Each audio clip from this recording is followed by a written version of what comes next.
Assalamualaikum warahmatullahi wabarakatuh. Alhamdulillah. Alhamdulillahi rabbil alamin. Wassalatu wassalamu ala asrofil anbiya'i wal mursalin wa ala alihi wa ashabihi ajma'in. Amma ba'd. Melanjutkan pembahasan masalah macam-macam hukum syara. Di situ ada istilah-istilah hukum. Ada istilah hukum sah, ada istilah batal, ada istilah fasid, ada istilah azimah, ada istilah rukshoh. Ada baiknya kita harus paham dulu tentang apa itu rukun dan syarat. Nah, rukun ialah perkara-perkara yang menyebabkan sahnya suatu perbuatan, sedangkan perkara itu termasuk lingkungan perbuatan tersebut. Seperti membasuh muka, itu termasuk rukunnya wudu. Artinya wudu itu dianggap sah apabila disertai dengan membasuh muka, dan membasuh muka itu termasuk rangkaian perbuatan wudu.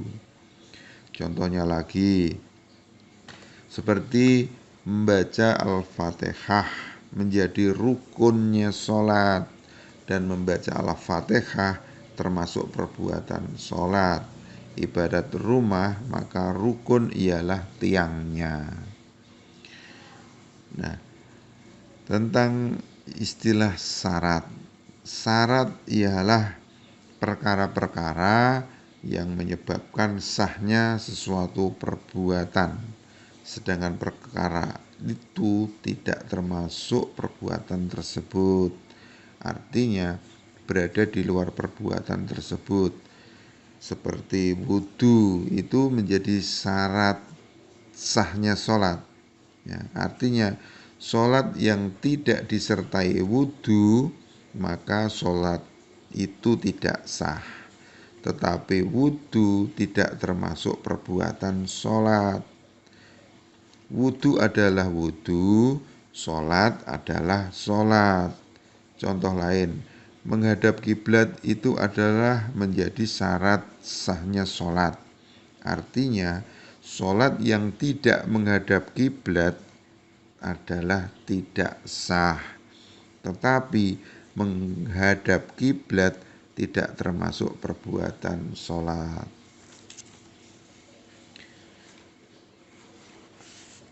Kita menginjak tentang istilah hukum sah.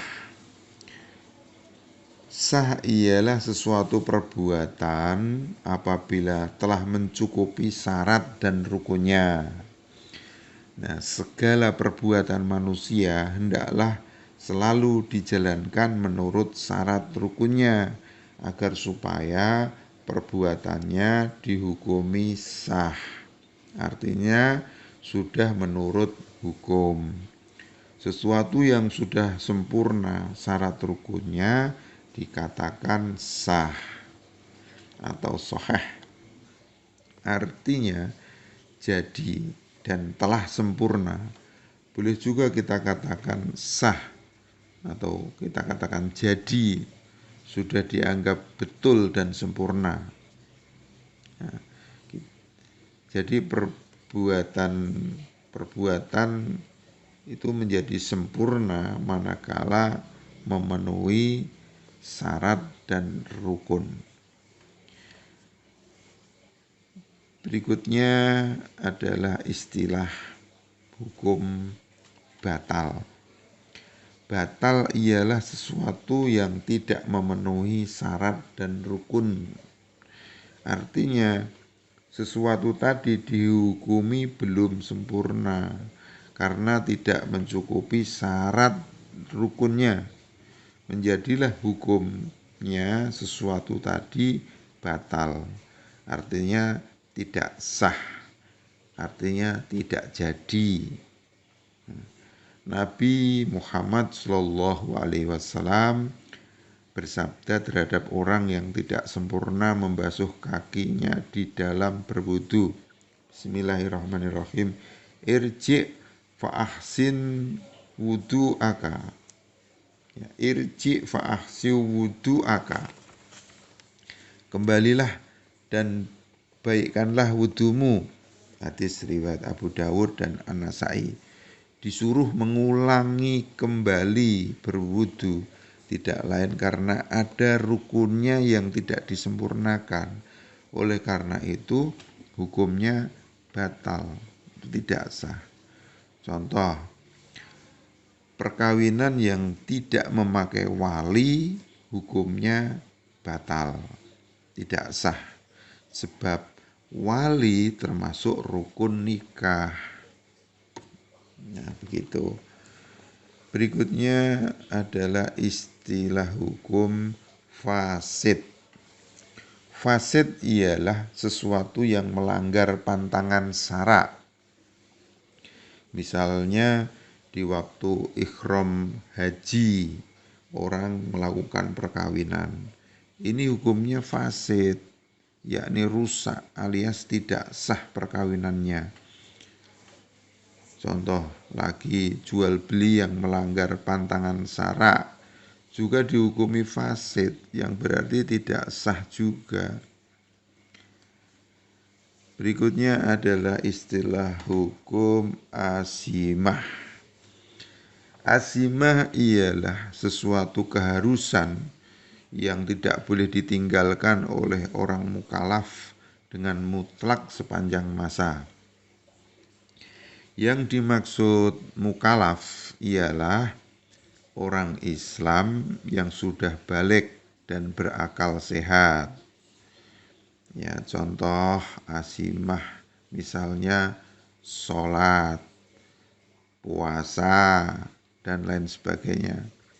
Di dalam hidup ini orang mukallaf harus menjalankannya karena keharusan sholat dan puasa itu adalah suatu keharusan yang berlaku bagi semua orang mukallaf sepanjang masa.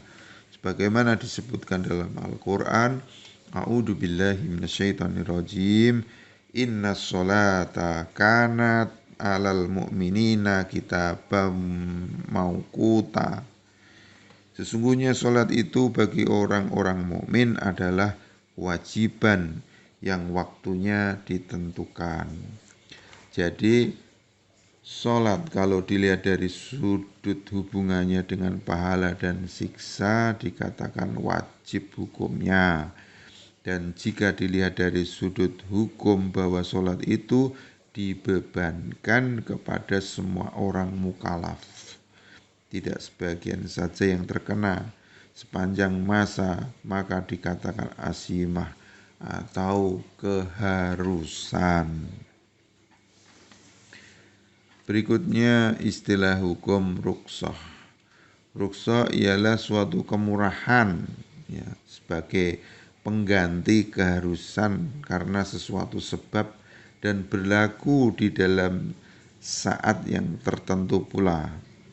Jadi hukum ini tidak mengenai kepada semua orang mukallaf sebagaimana halnya hukum azimah, hanya mengenai orang-orang yang tertentu saja di saat adanya sebab. Tetapi apabila sebab itu sudah hilang, hukum rukhsah ini tidak berlaku lagi. Contoh, orang boleh menjalankan tayamum sebagai pengganti wudu apabila terdapat sebab misalnya tidak ada air. Nah, akan tetapi apabila sudah ada air, maka tidak diperbolehkan menjalankan tayamum. Dan tayamum ini berlaku di suatu saat yang tertentu dan dilakukan oleh orang yang tertentu. Jadi tidak semua orang boleh tayamum. Jadi tidak ada sebab apa-apa kok tayamum, ya tidak boleh. Dalam Al-Quran disebutkan a'udzu billahi minasyaitonir rajim. Falam tajidu ma'an fatayammamu sha'idan thayyibah.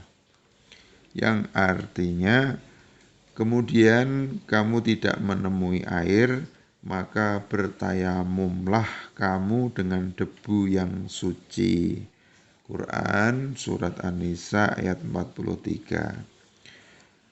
Contohnya lagi, seperti orang bepergian jauh, dibolehkan tidak puasa. Dan tidak puasa ini adalah hukum kemurahan atau rukhsah bagi orang yang berpergian. Hanya saja diwajibkan berpuasa di lain hari sebagai gantinya. Nah, demikian yang bisa kami sampaikan.